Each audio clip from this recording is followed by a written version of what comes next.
Hello and welcome back to the channel. This week we're taking you through our entire kitchen renovation completed in under 3 months. Even though it felt endless at times, looking back now, it really wasn't so bad. With a lot of dedication, careful planning, and taking things one step at a time, we were able to bring it all together. And we are so excited to finally share the journey with you. This is an old farmhouse that was built back in 1850 and it stayed in the same family for 7 generations. Over the last 5 years though, the house had been abandoned, so it felt like the right time for us to step in and give it new life. The room that's now our kitchen used to be a living room with pipes running along the walls to connect to the kitchen next door. Reimagining this place was the first step in transforming the heart of the home. Since buying the house meant we were on a tight budget, we decided to renovate the kitchen using a second-hand one we found online. A man was planning to throw it away, but he was selling the gas stove and oven. We took a leap of faith and without knowing exactly how everything would fit together, bought the entire kitchen for €300. It was a risk, but one that felt worth taking. While picturing our future kitchen, we realized that it was quite dark and not as welcoming as we would like it to be. There was a glass door to the garden, but something felt like was missing. Soon enough, we were planning to open a new big window in the opposite side of the glass door to give the space a warm feeling and a place that cooking and eating together will take place. Since we didn't have access to big tools like a jackhammer and a concrete saw, we had to rent them from a local tool shop. What we thought would take just one day turned into a much longer process, and it took us 3 full days before we could finally see the shape of the window take form. Since our new window was letting in plenty of natural light, we decided to close off the small window next to it, giving the kitchen a cleaner, more symmetrical look. By the end of the video, you'll get a full breakdown of how much we spent on everything, from rented tools and the new window to countertops, paint, and all the other materials that went into our DIY kitchen. Once the window opening was ready, we turned our attention to the kitchen walls. Pipes were cut and positioned where the sink would go, electrical cables were hidden inside the walls, and the surfaces started to take shape.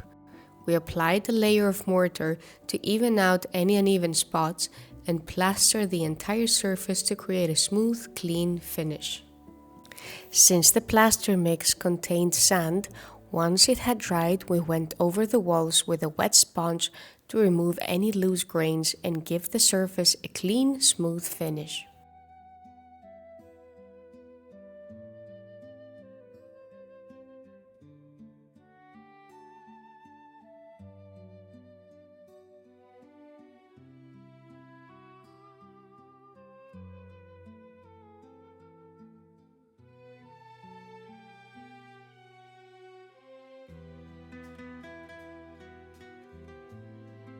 All the uneven walls, including the ones where we'd hidden the cables, received the same treatment one by one.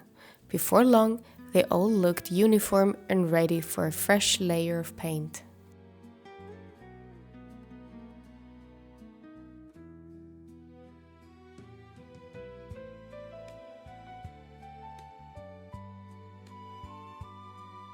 Next came the electrical work. Even before we started treating the walls, we had already decided exactly where the outlets would go. With the cables in place, all that was left was to connect the final electrical components and bring everything to life. But the fun didn't stop there. All the previous steps had led us to this very moment, painting the cupboards. At first, it was a real trial and error phase. Neither of us had ever used a spray gun, we weren't sure how much to dilute the paint, and we didn't realize that the varnish actually appears white before it dries. Because of that, we had to repaint several sections of the kitchen, all while carefully treating the surfaces with alcohol to get rid of the lingering oiliness from years of use. To paint and varnish the cupboards, we came up with a simple but brilliant idea, hanging the lighter pieces from the nails already in the ceiling. Call us crazy, but it actually worked. One by one, all the cabinets and doors received several layers of green paint, transforming them to fit perfectly in our new kitchen, all while we were mastering our painting skills along the way.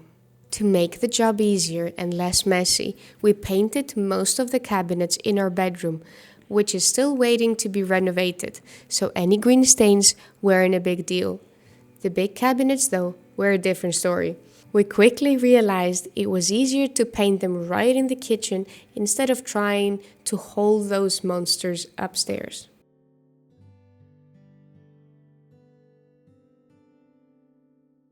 Then it was finally time to paint the walls, but first we had to prepare them. After all the work done in the kitchen, the walls and every other surface were covered in dust and building debris.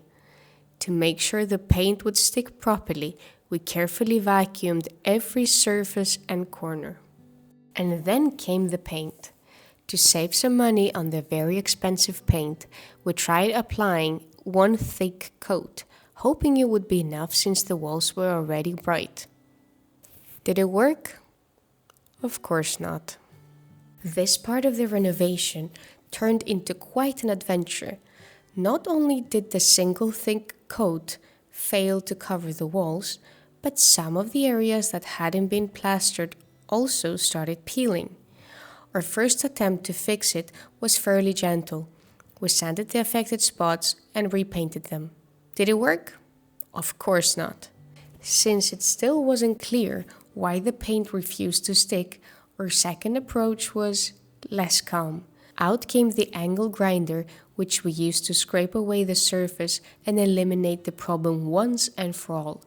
And this time, yes, it worked. We finally had clean, white walls and were ready for the next step.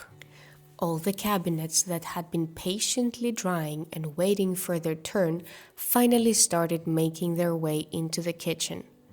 But this kitchen was never designed for this room, so it was clear that something was bound to go wrong. Just like this house, the cabinets came from a home with crooked walls of its own. Trying to make furniture from one old house fit into another with nothing straight to begin with was definitely a challenge, but it was nothing we couldn't overcome. To fix the problem, we installed wooden beams behind the cabinets, using them to level everything out and hold the cabinets securely in place despite the uneven walls. The beams also played an important role in supporting the countertop, keeping it stable and firmly in position.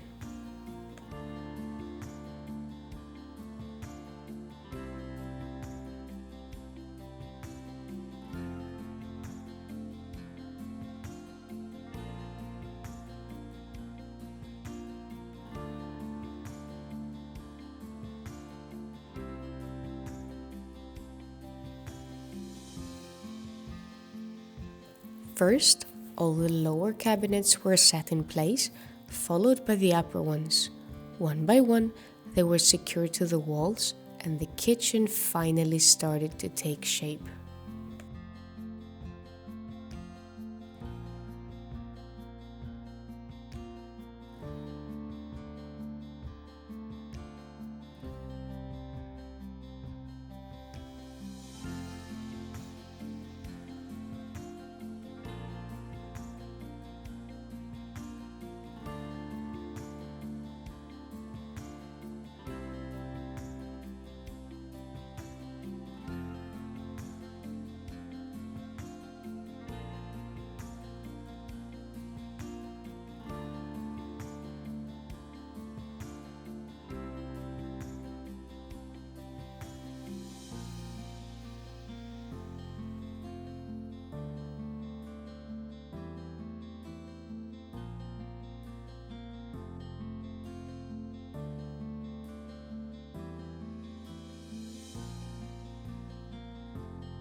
Then it was time for the countertops. This step required very precise work, since the countertops were the most expensive part of the kitchen, and one small mistake could have sent us back to the store to buy more material.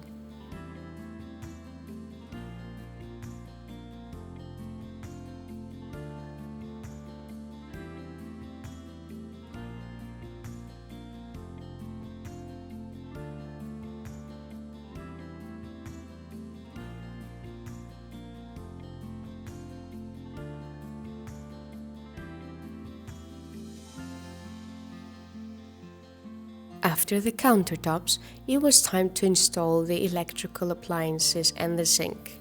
This old kitchen had clearly been well used, and everything needed a fresh start. We scrubbed every surface and corner, leaving no doubt that everything was as clean as new.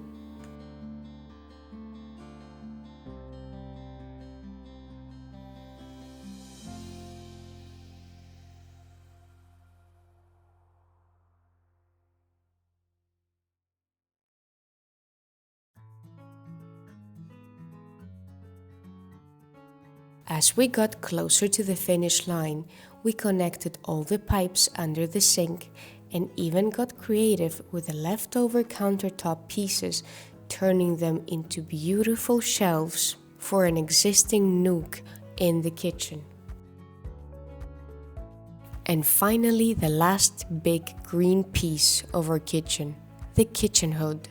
This piece had its own little story. It was actually left behind when we first bought the kitchen, as we thought we wouldn't need it. But as the time passed and we couldn't find the hood that would fit, we remembered that our kitchen had one forgotten little brother. We reached out to the previous owner, who luckily hadn't thrown it away and was happy to hand it over. This hood needed a slightly different treatment.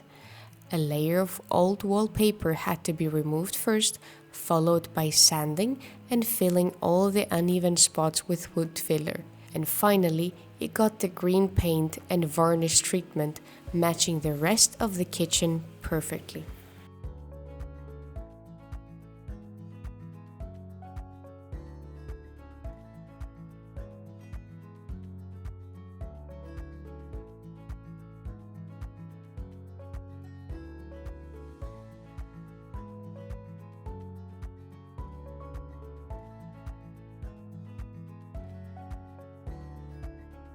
With the cupboard doors going up, the kitchen has never been closer to completion.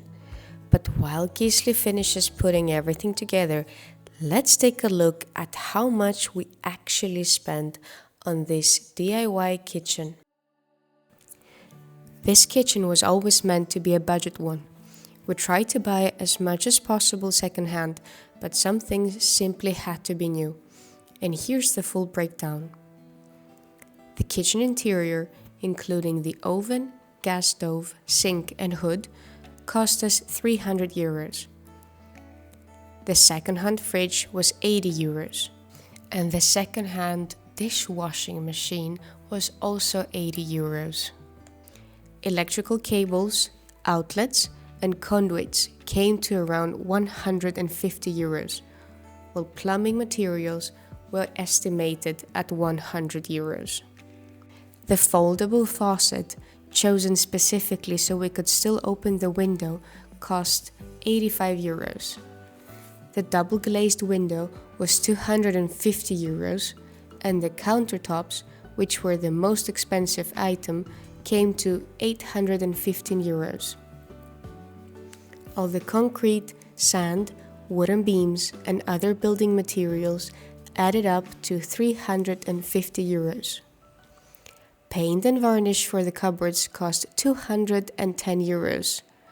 Wall paint was €90, and machine rentals for opening the window came to €260. Altogether, that brings the total to €2,770.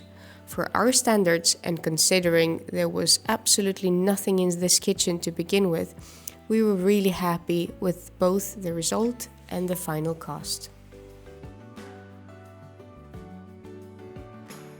As we added the final touches, we moved closer and closer to the finish line. Silicone was applied to the corners, the last drawer slid into place, and the large kitchen hood was finally installed.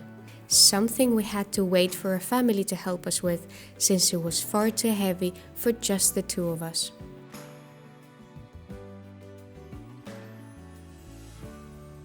With everything finally in place, let's take a look at the final result.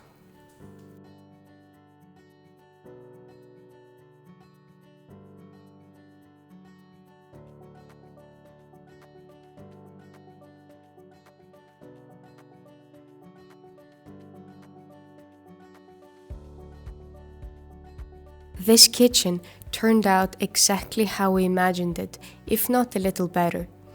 Along the way, we faced plenty of obstacles and challenges, but we managed to overcome all of them while mastering our carpentry skills one step at a time. Now we only have the rest of the house left to renovate, and we couldn't be more excited about what's next. Thank you so much for watching, and we'll see you next Friday.